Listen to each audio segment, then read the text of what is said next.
Honorable Speaker, I don't want to say much in response because members basically have reiterated what His Excellency the President said in his address to the nation. And as we said, and as many members have said in their contributions, the state of the nation, as the President said, is resilient. And that resilience has been exhibited by the emerging growth of our nation's economy, right from a time, Honorable Speaker, when the dollar was trading at 162 shillings. Honorable Speaker, I did hear the Deputy Leader of Minority yesterday asking whether there is indeed an appreciation of the shilling. And I know Robert Mbui is not an economic student. He may not understand many of these things. But when the shilling appreciates from 162 to 129, that is something you cannot deny, Honorable Speaker. And I heard him say that at the time this administration took over the reins of leadership, the dollar was trading at 125. Fact. But it was trading at a rate of 125 in the backdrop of very major economic setbacks. With a devastating drought, you remember at the time, Honorable Speaker, there was no fuel in the country. Kenyans may have forgotten that they had to queue with jerry cans to be able to get fuel. But when the G2G procurement process of fuel came into being, Honorable Speaker, this administration was able to stabilize not just the pricing of fuel and the price of our foreign exchange reserves, our foreign exchange rates, but also to ensure there is availability of fuel. Without naming names, Honorable Speaker, because they are friendly countries, many of our neighbors today, people are still queuing to get fuel. They do not have fuel. But in our country, we have fuel, and fuel whose prices have been coming down almost every other month for the last few months, Honorable Speaker. Honorable Speaker, the state of the economy, when it said it's resilient in terms of food security, that again speaks for itself.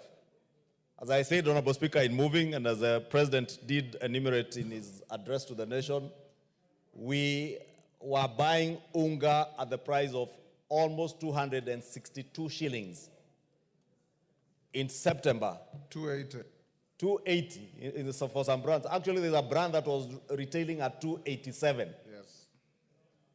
Today, the same brands are at an average of 120, 110, and I've even seen some brands going for as low as 90 shillings. And if indeed the demonstrations that the Honorable Robert Mbui, my good friend, was involved in then, during the Unga and Sufuria movement, were about the price of Unga, then my good friend Robert Mbui cannot claim that there have not been positive changes. But that is not to mean, Honorable Speaker, that we don't have room for improvement. We still have got a long walk to walk. And all we call upon is focus, and I'm glad that the President and his administration are focused in walking that long journey to bring back our economy to where it ought to be. And I am very confident, Honorable Speaker, that we shall be able to work together. As I said, for us in the legislature, ours is to support the administration that is in power today with legislative interventions that will help them realize and anchor economic policies through legislation that will help them realize the aspirations of the Kenyan people and all the promises that we all made to the Kenyan people. And it does not matter whether you are in the minority or the majority, whether you support William Ruto as a president or not. If you love your country, if you are patriotic enough, Honorable Speaker, you must stand out to be counted in support of those policies that will anchor good legislation that will help us to achieve what we all promised the people of Kenya. And I say that, Honorable Speaker, because aware that we are all from different political parties. There are those that support this administration. There are those that do not. In the minority, like I did hear the Honorable Mbui speak about these issues yesterday. But whether you support this administration or not, Honorable Speaker, you represent people of Kenya. And the people you represent you made certain promises and pledges to them. And they elected you on the basis of those things that you promised them. Honorable Speaker, I am glad that the president remains focused. Even with all the negativity that has been there, I am glad President William Ruto has shut his eyes and ears to the negativity. And as much as he told us that one of our core responsibilities as leaders is to listen, you listen, but do not get distracted, remain focused on what you want to achieve for the greater good of the people of Kenya and our nation. Honorable Speaker, even for us as legislators, let us remain focused. We were elected because the people in our constituencies believed and they knew that you know better, among us the many other people you competed with. Your time to show the people of Kenya that you know better and they never made a mistake in electing you in your constituency is by making sure you offer leadership. Offering leadership does not always mean you doing what is popular. What is popular, Honorable Speaker, I've said before, may not necessarily be right. When we tend to act out of political expediency and play into the gallery, we may be doing all the wrong things. But when you do what is right, time will vindicate you. And I am confident, Honorable Speaker, time will vindicate this administration, the Kenya Kwanza administration. Time will vindicate the president. That those who talk about Ruto and lies will know there is nothing about lies with President William Ruto. That when he said in Swahili, tutawainua wale walioko mavumbini, wakule meza moja na wafalme, that indeed today, Honorable Speaker, I have listened to Honorable Lenguris saying that she has been a beneficiary of the Taifa Care under the Social Health Insurance Fund. I have seen men and women who are boda riders, mamambogas, also testify and post online how they have benefited, like the Honorable Pauline Lenguris from Taifa Care. If we have a program for medical care, universal health coverage, that is taking care of Honorable Pauline Lenguris, a member of Parliament, the same way it takes care of mamamboga and the boda person, then there cannot be lies about that, Honorable Speaker. Therefore, let me conclude by saying, Honorable Speaker, since I see now we are good. I was taking some time, Honorable Speaker, for the obvious. And I see now we are good. Honorable Speaker, let me conclude by saying, as the President said, as leaders, let us continue listening to our people. Let us reaffirm the resilience of our nation and remain focused to ensure, Honorable Speaker, that we succeed. Because I, as the President said, Honorable Speaker, and I know this has rubbed some people the wrong way. Honorable Speaker, on a light note, when the President said here that failure is not an option, I was elected, Honorable Speaker, and I tweeted and posted and reposted it. And I saw many people online bashing me, asking, how many times are you going to post? And Honorable Speaker, I would repost it again to rub them the wrong way, because I believe truly that failure is not an option, and nobody should ever pray that this nation fails. If we are speaking to our national values, part of those national values is patriotism. And we have been told before that patriotism, or rather praying or hoping that your president or your nation fails, is the height of being unpatriotic. Let us be patriotic Kenyans in line with our national values, and all in one accord say that failure is not an option, and failure cannot and will never be an option for this administration. With that, I beg to reply. Thank you, Honorable Speaker. Thank you. Honorable members, will now put the question that pursuant to the provisions of Standing Order 24-6, the thanks of this House be recorded for the exposition of public policy contained in the address of His Excellency the President delivered in Parliament on Thursday, 21st November 2024, and further that this House notes the following reports submitted by His Excellency the President in fulfillment of the provisions of Article 132(1)(c) and 247 of the Constitution laid on the table of the House on Monday, 25th November 2024. 1. The 11th Annual Report on the measures taken and progress achieved in the realization of national values and principles of governance. 2. The 11th Annual Report on the progress made in fulfilling the international obligations of the Republic of Kenya. And 3. The Annual Report to Parliament on the state of national security. As members of that opinion say aye. Will those of the contrary opinion say nay? The ayes have it. Next order. Order number 10, special motion. Appointment of a member of Parliament to the Parliamentary Service Commission. Majority Leader. Thank you, Honorable Speaker.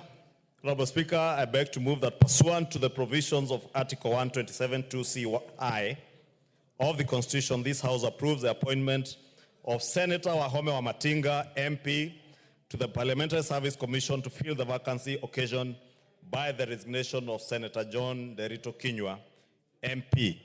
Honorable Speaker, this is a very simple motion. It's for approval of a commission of the Parliamentary Service Commission following the resignation of Senator Ichungwah, the Senator for Laikipia, and the eventual appointment and election in the Senate, because Senator Ichungwah was a representative of the Senate in the Parliamentary Service Commission, which, Honorable Speaker, you chair.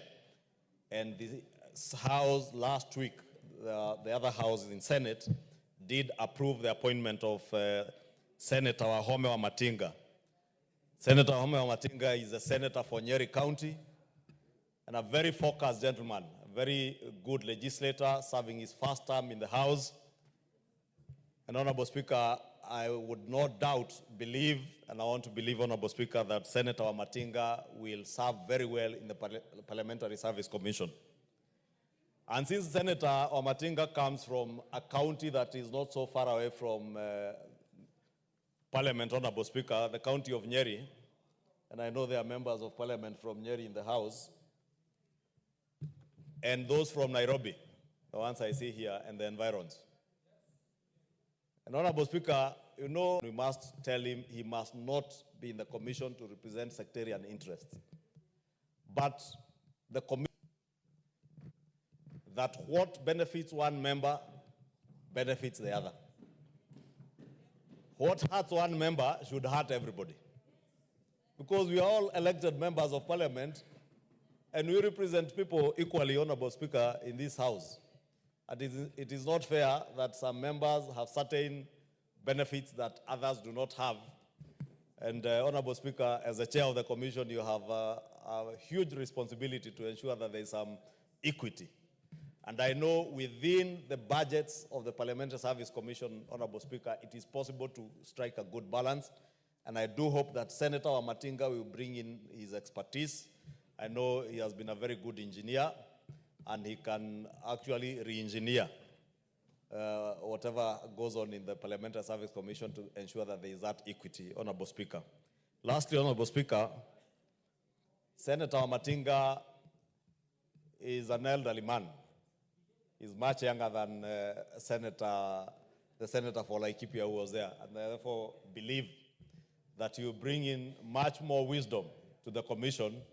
And with you there, Honorable Speaker, you now have two elders. And therefore, I want to believe that you will conduct the affairs of the commission in a very good way, balanced, fair, creating equity, and ensuring that these members in this House and even those in the Senate remain dignified, but also we must also carry ourselves with dignity if we are to be dignified by the public out there. With those very many remarks, Honorable Speaker, allow me to request the Honorable Member for Mombasa County, the Honorable Zamzam, to second this motion in agreement on behalf of the Leader of Minority who is away. And I beg to move, Honorable Speaker, and request Honorable Zamzam to second.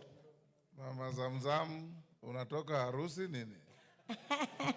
Natoka kutoa mahali Mheshimiwa Spika. Mheshimiwa Spika, asante sana kiongozi wa wengi, na mimi niweze kuunga mkono uteuzi wa Commissioner Matangi na niweze kumwambia kuwa wa Matinga. Wajua majina nayo pia haya. Commissioner wa Matinga niweze kumpongeza kwa kuweza kuteuliwa kama commissioner, na kitu ambacho mimi nataka kumuelezea ni kuwa shike wabunge wamekuja hapa na tunajua masuala ya wabunge yanaangaliwa na hawa makamishna. Wahakikisha wanafanya usawa. Kuna wabunge hapa ulia wakatatizika, Mheshimiwa Spika, lakini sasa kitu tunasema mkipewa nafasi hizi na nyinyi kumbukeni wenzenu. Manake pia sisi wapige upatu ili muweze kupata hizi nafasi, muweze kuhudumu katika hili bunge na kuangalia masuala ya wabunge bila upendelevu. Ila mimi nataka nimuombe Mungu Mheshimiwa Spika, nimwambie ashike kasi na niweze hasa sana tena narudia sana kumshukuru rais wetu Mheshimiwa Dr. William Samoei Ruto kwa zile ile ambayo alituelezea hapa vile anavyoendeleza uchumi. Kwa hiyo na wao wasimwangushe, washike kasi, waangalie bunge, waangalie wabunge na masuala ya wabunge waangaliwe vizuri. Manake wabunge wengi wanalalamika. Na nikisema hivi mimi nazungumza sauti ya wabunge. Makamishna wasio wanajiangalia wao peke yao. Kuna wengine wanafanya kazi nzuri tunawapongeza, lakini wengine wanajiangalia nafsi zao, waweze kuangalia wabunge, waangalie nafsi za wabunge pia. Sisi tumekuja hapa pia Mheshimiwa Spika, tuna mambo yetu mengi ambayo tunataka tuangaliwe. Lakini yote pia nakushukuru Mheshimiwa Spika, umekuwa spika ambaye umetushika mkono na hawa wabunge wanaweza kusema. Umetushika mkono, tukija kwako umekuwa kama baba. Tunakuombea Mungu azidi kukubariki na hicho kitini chako uzidi kubarikiwa. Asante sana Mheshimiwa Spika.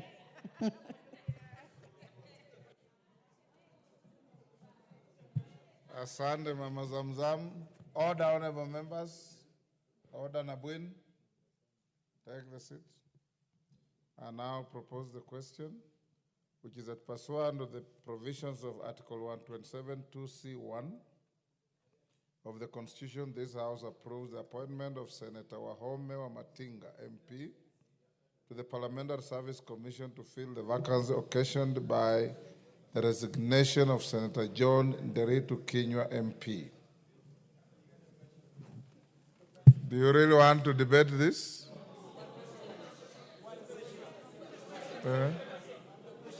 Do I put the question?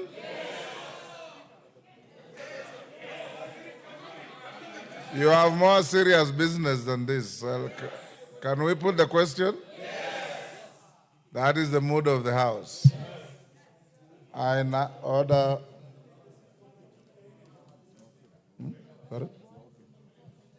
Order, honorable members, you have quorum to vote. I now put the question, which is that pursuant to the provisions of Article 127(2)(c)(1) of the Constitution, this House approves the appointment of Senator Wahome Wamatinga, MP, to the Parliamentary Service Commission to fill the vacancy occasioned by the resignation of Senator John Nyeri Ichungwah, MP. As many as of that opinion say aye. Will those of the contrary opinion say nay? The ayes have it. Next order. Order number 11, the Kenya Revenue Authority Amendment number 2 Bill, National Assembly Bill number 35 of 2024, second reading.